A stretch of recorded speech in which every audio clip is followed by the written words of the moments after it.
But Israel has had control over U.S. policy. And it says no. It wants greater Israel. It wants Israel in Syria. It wants Israel in Lebanon. It wants Israel in the West Bank. It wants Israel in East Jerusalem. The entire war came from. It did not come from Bashar al-Assad. It came from Washington. There was a decision in 2011 to overthrow Assad.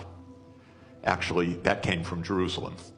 This has been a desire of the Israeli government that stretches back more than 25 years.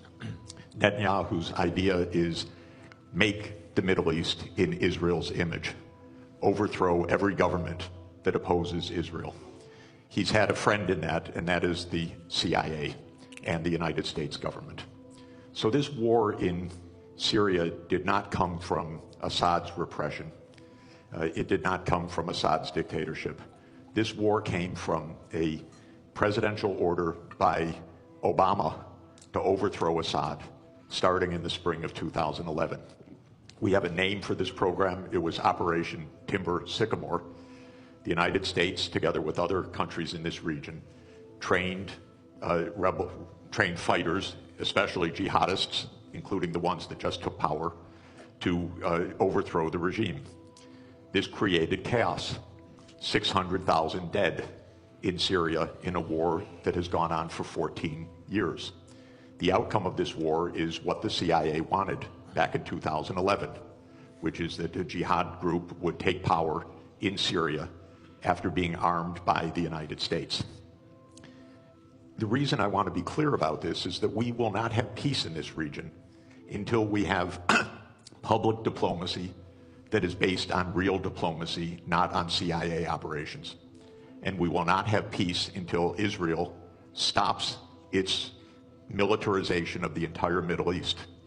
Because the Syrian war is just one of 6 wars that Israel has promoted, including in Lebanon, Iraq, Syria, Libya, Somalia, and Sudan. We had the list, actually, from Wesley Clark back in 2001, when he was handed a paper in the Pentagon that the goal was 7 wars in 5 years.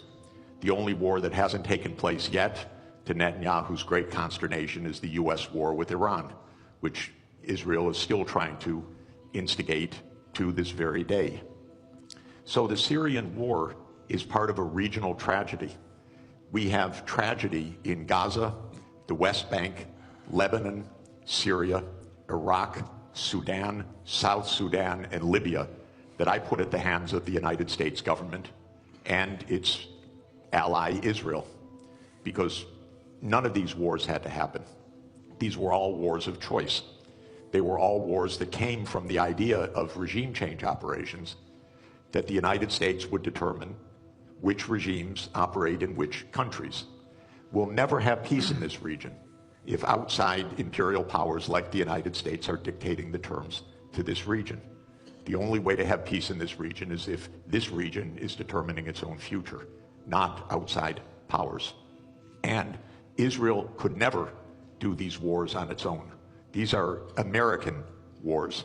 America provides the financing, it provides the military backup, it provides the naval support, it provides the intelligence operations, it provides the munitions. Israel couldn't fight for 1 day without the United States backing. Israel could not be committing a genocide in Gaza without the United States' full operational complicity. I don't mean political complicity, I mean direct, daily operational complicity. This has to end. This region has been divided for 100 years, first by the British Empire and then by the American Empire. And this is going on until today. We have a genocide going on right next door. Till today, till this morning. People being wantonly killed, brazenly killed, because the United States is providing the means for this. So this is what's happening in Syria. Is the US on the fence? Hardly. It's the major actor. I know, by the way, I know firsthand that in 2012, UN Secretary General Ban Ki-moon appointed former Secretary General Kofi Annan as a special envoy to reach a peace in Syria. I loved Kofi Annan. I love Ban Ki-moon. I worked for both of them. Kofi Annan arranged a peace in 2012. He arranged a peace in Syria. You know why it didn't happen? Because all the parties agreed to peace except one. Literally one. That was the United States of America. The United States of America said there will be no peace unless Bashar al-Assad goes the first day. The other parties said, no, you can't just determine that. Maybe there'll be a process. Maybe there'll be elections agreed. Maybe there'll be a 2-year process, a 3-year process. The United States said, no, Assad must go the first day of any agreement or we block it.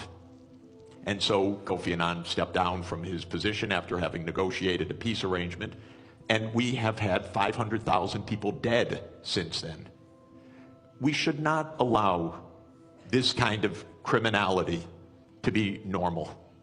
This region has been at war nonstop for 30 years. Actually, I would say for at least 57 years since the Six-Day War, because there has been no honest accounting of international law, no honest diplomacy. It's been militarization all the way through. And we could have peace immediately in this region. All that is required, in my view, is the United States change its veto of Palestine as the 194th UN member state, because on that basis, all the region would normalize relations and the wars all across this region would stop.